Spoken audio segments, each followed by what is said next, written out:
Good afternoon and welcome to my library.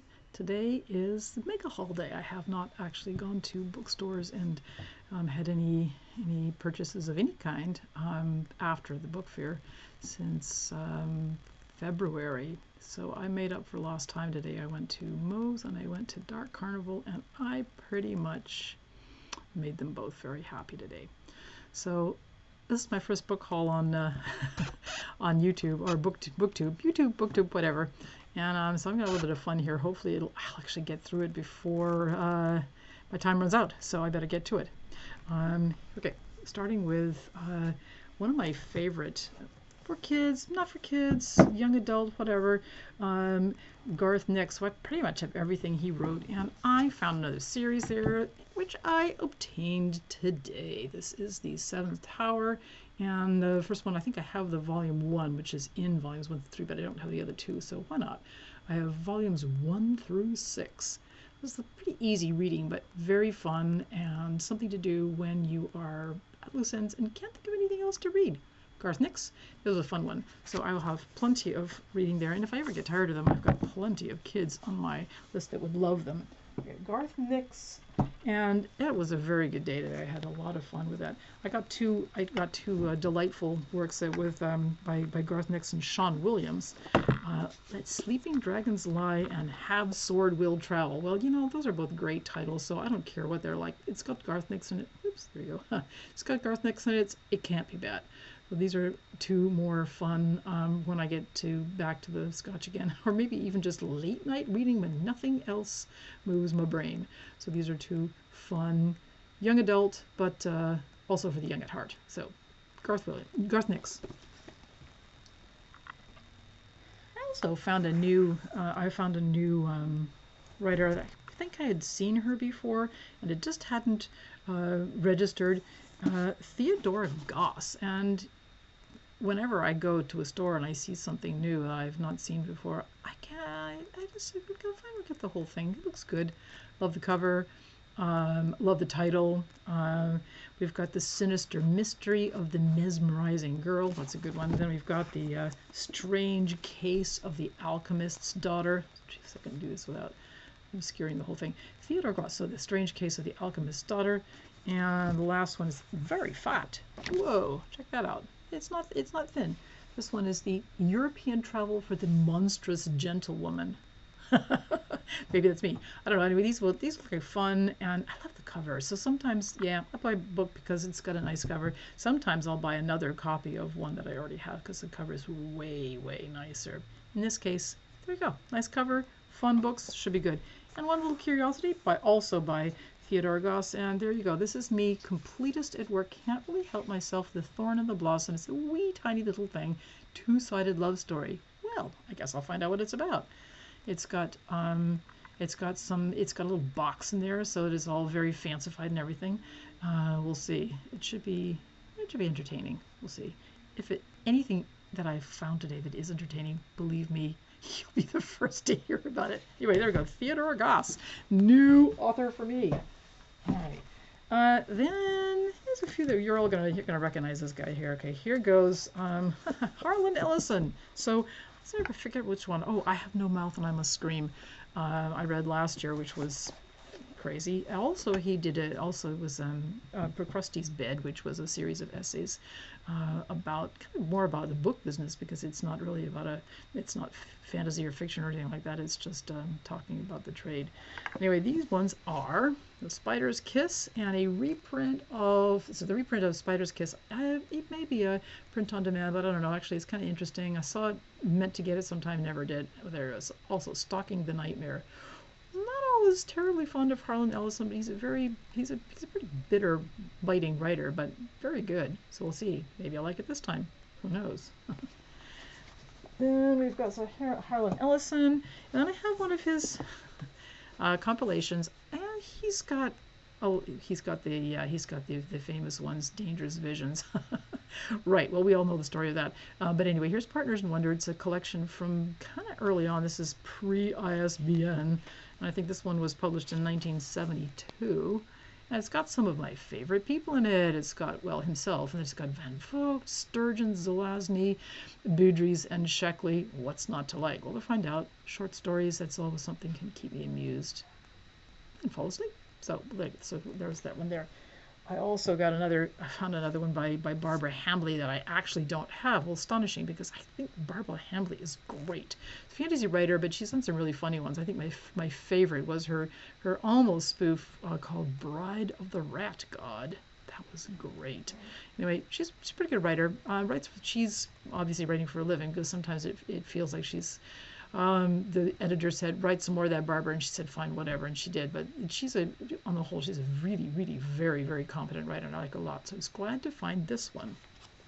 In addition to that, I also found, I think it's, oh, here it is. It's it's a pre-press copy, and I've never seen it, so I prefer to get the actual printed copy. But if there isn't one, I'll get the other. Anyway, I got this, and I shall read it. It's eventually, maybe I can replace it with the real McCoy, but until then, there it is. And Ron Gillard, a funny guy. I love the cover. I have no idea. It's probably rubbish, but When the Waker Sleeps. We'll find out. I love the cover. These old dolls absolutely melt me. I see one, I don't really care what it's about. I just get it, so I got it. I got the first three of the school for Miss Peregrine's School for Peculiar Children. I got the first 3 volumes of that. The first one I got and I was blown away. It was really weird, strange, in the kind of way that I really like. I got a little bit more pedestrian, more like, oh, this is another one of the same as it went along. But all 3 of them were very good. So for whatever reason, oh yeah, there were other books to buy. I ended up not getting the rest, so now I have 2 more. I think there's another one, a 6th one that's supposed to come out, but I got The Conference of the Birds, and I also got A Map of Days. So, ooh, where is awful? Sorry about that. The Map of Days, and this is the 4th and 5th in the Miss Peregrine's School for Peculiar Children series. What I really liked about these ones is that the author pulls in all these very strange photographs that were supposed to be, some of them were mistakes, and some of them were just like pretending to be from some alien culture or some mysterious land or fairies or something, and some of them are very peculiar. They were actually fun books to read. None of this stuff right now is very heavy going.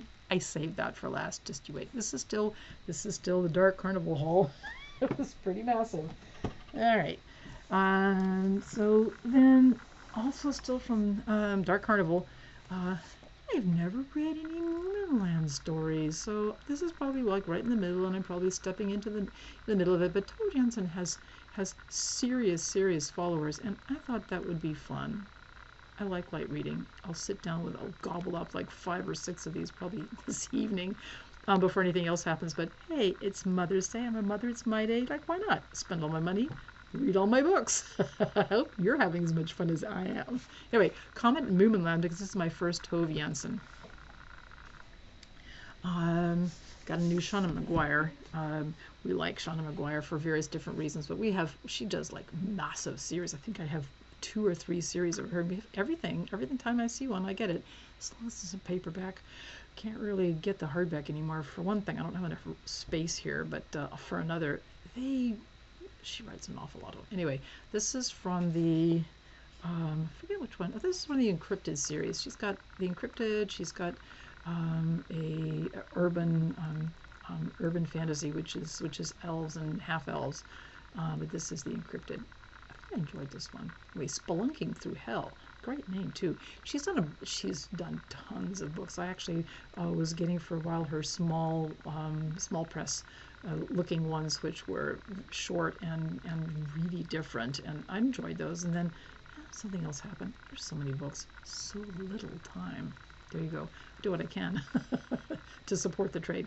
So here we go. Spelunking Through Hell. I'm gonna have fun with that one probably pretty soon. I got a handful here, which I know that Tony's gonna really like.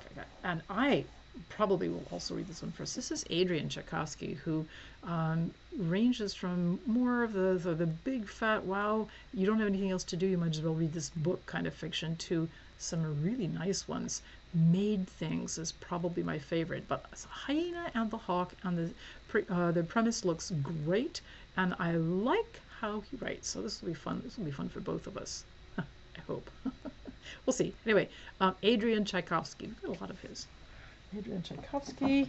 And then here's a new one. I don't think we've had this before. David Dalglish, another great big fat fantasy novel. The Blighted Faith. I think this is going to be going upstairs. It looks like it's about set to become a series. If it isn't now, it will be. So this is going to keep somebody amused for a little while. And then I got 3 more. This is a new series, or a series I hadn't seen by, oh, what a brick, Joe Abercrombie. This is no bones about it. Fantasy, I guess it's probably a description for it. Sort of fantasy with lots and lots of gore, and usually pretty funny and a little bit sarcastic. Anyway, he does write pretty well. He writes a lot. Anyway, so if you like Joe Abercrombie, you're really not going to be without it for long, because he will write another book before you know it. So I got 3 of them.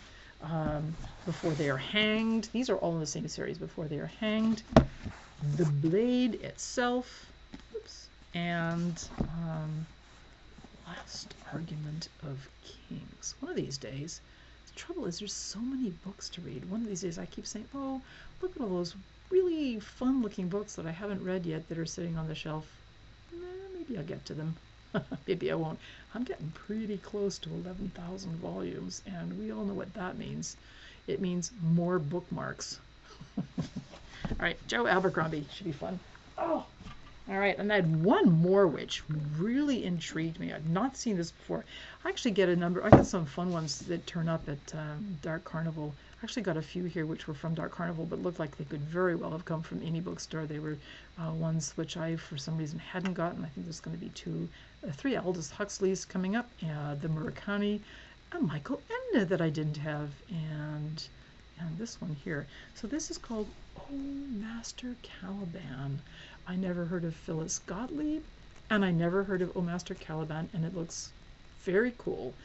This is here she is, the Phyllis Gottlieb herself, and it's got an ISBN, but not much of a one, and it came up. This one is a first edition, published in 1976, and there we go. Esther, an intelligent, articulate, motherly gibbon. Yigal, a large, grumpy white goat who talks. And Sven, a moody young man with 4 arms, are the protagonists of this fast-paced and delightful novel. They have survived together in the jungle of a barely habitable planet, Dahlgren's world, named after its founder, Edvard Dahlgren, who had arrived many years before with a small human staff and a large group of ergs, very sophisticated man-serving machines to set up laboratories for genetic experimentation. Unfortunately, Dahlgren's labs and Dahlgren himself are now in the control of the ergs. Following a ruthless takeover, and the 3 outcasts see no way of preventing the ergs' next step, the creation of a replica of Dahlgren, a machine that would pass for human at the next Outworld Scientific Conference, a substitution that could pave the way for a universal erg takeover. Ye gods. Yikes.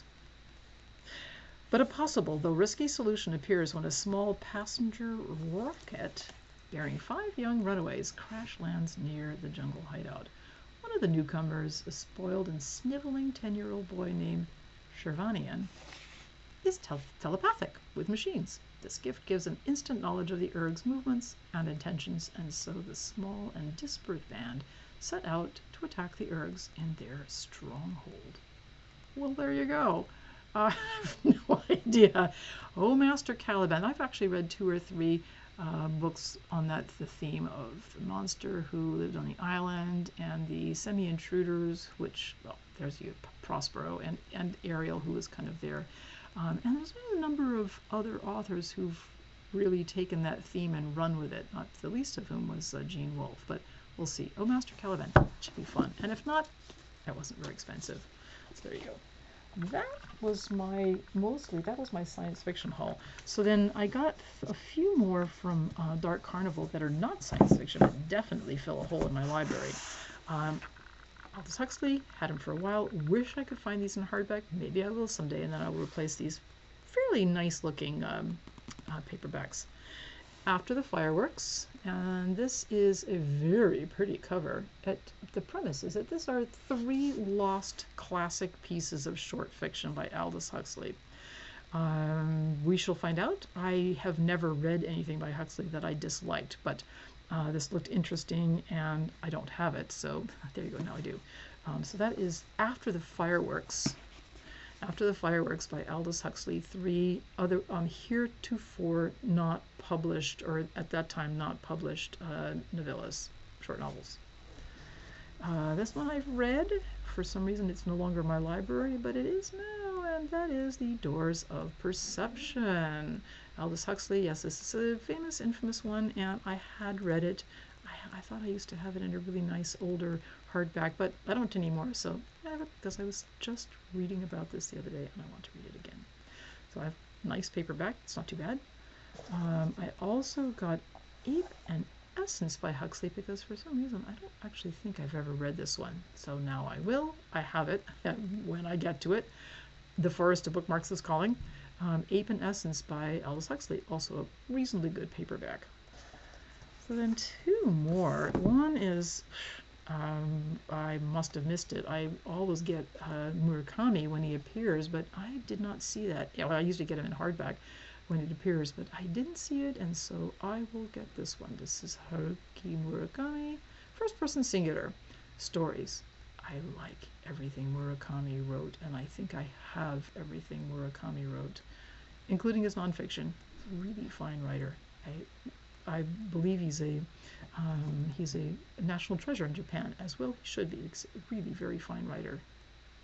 Anybody would call him a national treasure. So there you go. I get Haruki Murakami. The big question right after where am I going to put all these books is, which one am I going to read first? Just you wait. But wait, there's more. So one more from that's not science fiction that turned up at Dark Carnival is a novel by Michael Ende that I haven't read. Now, of course, we are very familiar with his Never-Ending Story. Well, I am, and I adore it. I read it many times. Maybe someday I'll find a really fancy copy, but this is actually a really pretty copy of Night Wishes. This is the New York Review of Books, but this is kind of what I call the kids series, and I get them when I see them because they're all excellent. There are no duds in the bunch, and I have a growing collection of red spines. There you go, the red spine on my children's shelf, my children and children's shelf. Not all of them are really that suitable for kids, but they're all great. All right, so then moving on, we're gonna get serious stuff now. Fun's been had. Anybody looking for unfun and not our fun had better go home now because the rest of it's really serious. All right, so then I got another Joseph Campbell. This one is, I think this is about himself, the hero's journey, which will make a very nice reading. I was fascinated with Joseph Campbell last year. I read the Epic Quartet, which was phenomenal. I really, I can't believe that I'd waited that long to read it. And this is, so there's actually the Hero with 1,000 Faces that I haven't read yet, but this is, I think this is going to be about Joseph Campbell, and because I just looked through it briefly, and there were dialogues with Joseph Campbell and various other people and pictures. There are pictures, so we're going to get a glimpse of it. So we'll see what it's actually going on about. I'm hoping that it is, because fascinating character. I'd really like to know more about him. Okay, there you go. So Joseph Campbell, The Hero's Journey. Joseph Campbell on his life and work. Okay. I'm making a pile back there. I am so not going to pick them all up afterwards. It would go from here to halfway through the shelves. It's crazy. I got two more Isaiah Berlin. I found Isaiah Berlin a few years ago, and I think the first one I got for some reason was The Mages of the North, but I subsequently decided that he was really very fine, and I think I read his The Crooked Timber of Humanity, which was brilliant, and then the Proper Study, which was very, very fine, and that was one of last year's reads. Well, I found two more. So this one, The Three Critics of the Enlightenment, Vico, Hamann, and Herder. Some parts of these essays actually show up in The Proper Study, the big fat one, which is a wonderful compendium of various different essays, some complete sets of things and some samplers. And this one is the whole thing. So this is his trilogy, triad. Triad's a good word. Vico, Hamann, and Herder. Well, Vico I know about very much. Herder was so complicated to understand anything he wrote. I'll just read Isaiah instead because I'm not sure I'm actually going to get through those other two guys. I'll read about them. I'll read about them in the news. All right, and the last Berlin that I got was called The First and the Last. And I believe that this one, according to the little summary at the beginning, was one of the very last things that he wrote, I think, through dictation. He was having an interview. It says here, 1996, less than 2 years before his death at age 88, Isaiah Berlin was asked to write a summary of his thought for publication. There you go. So, in Chinese translation, in a collection, introducing Chinese students and philosophers to Anglo-American thinkers. Well, I didn't get that far. I was getting kind of busy. Oh, next book. What am I going to find next? Though he had largely stopped writing by then, the request provoked Berlin to compose his last essay, My Intellectual Path. In it, he offered a concise introduction to the issues and writers that had occupied him from his early philosophical work at Oxford to his later writings on intellectual history, particularly the problems of freedom, determinism, pluralism, romanticism, and nationalism. So so this is all from the blurb, which is really quite educational, because actually it's not stupid, it's real. The first and last brings My Intellectual Path, this this last piece of writing, together with Isaiah Berlin's earliest surviving work, The Purpose Justifies the Ways. This short story, written when he was 12, reflects his experience of seeing a Tsarist policeman dragged off by a lynch mob during the Russian Revolution.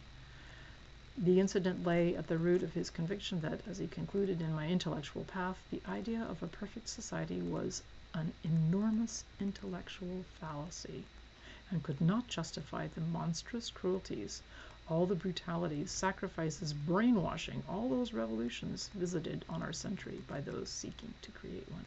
I'm actually really looking forward to reading this, and it's quite slim. There's not much to it, and it'll be a nice, serious thing to read after whatever little frothy bits I decide from the other pack. So there's my two Isaiah Berlin. I was very happy to have both of those. I'm going to enjoy that. All right, so then, all right, this one's for you, Mark. Here we go. Here are 6 more Loeb Library volumes. I actually have to look really carefully when I go to the store now, because I have to search through my library thing very carefully. I have 300 of them now, or thereabouts, and they do definitely look a lot the same. I got Alien. I actually have 2 volumes of Alien already, but this one is a historical miscellany, almost complete. Epictetus. I finally broke down and got this. I do have a paperback, but it's not him. It's a translation, and it's got a bunch of, as I call it, hoo-ha by somebody who's interpolating, extrapolating, doing something about it at the end, and I thought I would just kind of like get it from the horse's mouth. So that's Alien Epictetus. I also, those are the Greek ones. Greek is green. And of the Latin ones, I got Quintilian 4. He's one of the orators, and I've been gradually collecting them all. I think this is the last of the Quintilian. I also got another Pliny, and I am really looking forward to having Pliny complete so I can read it end to end. I have a Penguin natural. It's one of the classic Penguins of the natural history and its selections, because there's a lot there, and Penguin does try to snap out the bits that might actually tempt you to read more things. So I always like to get down to everything. I don't like to have any leftover bits. That's going to be the death of me eventually. I'm also trying to get more Seneca. This one is the first volume of his tragedies. Of course, you can't possibly see it from there, but it is a pretty low front cover. But this is Seneca Tragedies, and it is volume 1. So there's another one out there somewhere that I'll get if I don't already have it. I think I do. And also, again, trying to fill in the blanks, but I am Tacitus is one of the writers. It's definitely on I need to find them all. So Tacitus, this is volume 5 of the Loeb set. But of course there's a variety of different things that Tacitus wrote. This one is his Annals, and it is books 13 through 16 for anybody that actually cares. There you go. There you go, Mark. More Loeb. We know where that's going to live. That won't be a problem. It's got a place on the shelf. All right, so there goes Loeb. And then I got 3 works of humor, 2 by, oh my goodness, S.J. Perelman. This one I'm probably going to read first. I can't stand it. The Ill-Tempered Clavichord. Oh, haha. Yeah, the Well-Tempered Clavier. So I love Perelman. I found him, I think it was the last time I was in Philadelphia visiting my folks.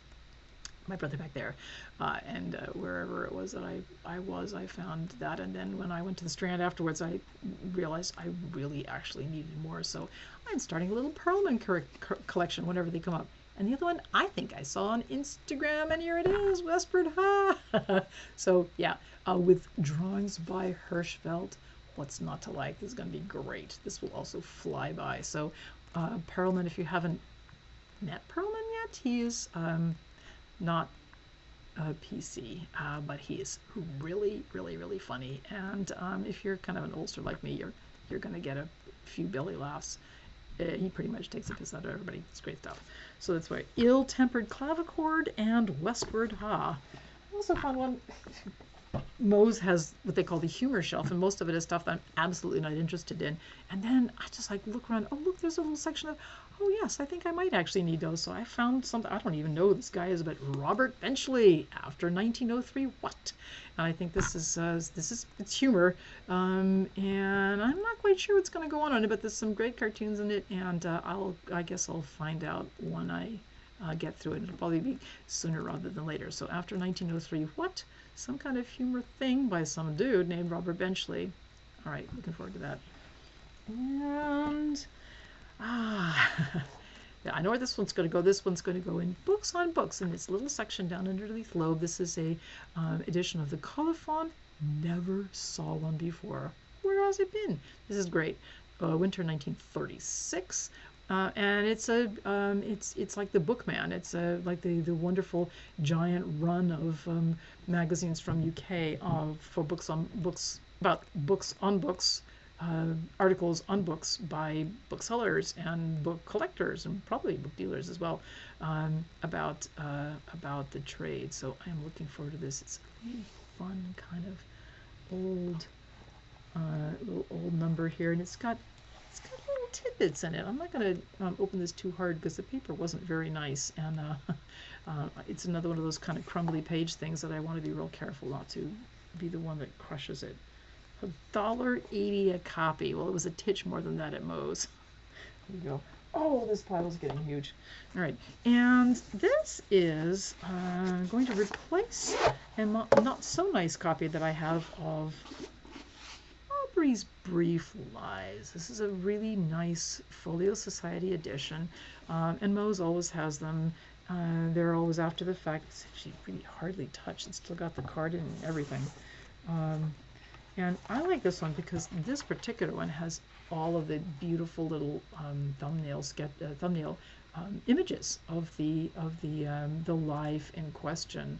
And there's Aubrey himself, but there's tons of them in here. Richard Lovelace. So I don't want to open the book too hard. Nobody's actually opened this book. This is practically virgin. It smells wonderful, and it still has all the stuff in it. So this is really fun. I have a copy already, but this is going to replace it. We'll see what happens to to the orphan.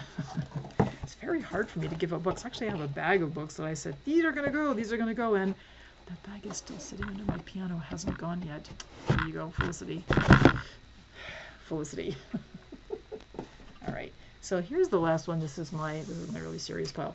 I read Collapse last year by Jared Diamond, and I think his son John was Applewick.